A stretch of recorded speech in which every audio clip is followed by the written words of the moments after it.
Eto, mga master. Ito na yung ginawa ko. Isang ilaw na talaga. May ano siya. Ano to? Tawag ito? Anong ilaw to?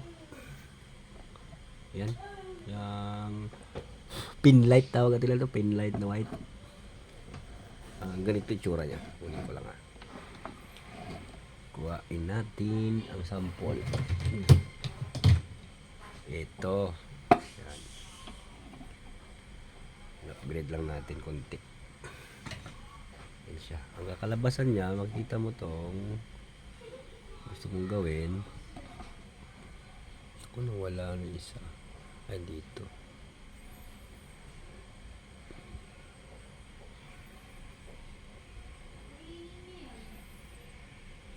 Kita ba? Hirap naman gawa na mag-isa pa lang ng kamay. Yan.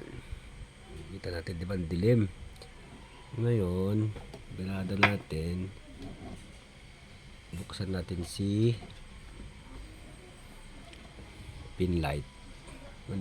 Kita naman na, pero mas maganda kasi kung may ilaw eh. Napansin ko lang kasi paghinang eh. Diba? Napakaliwanag kahit dito eh. Personal niya.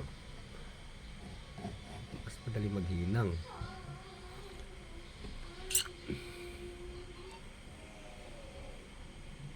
Diba?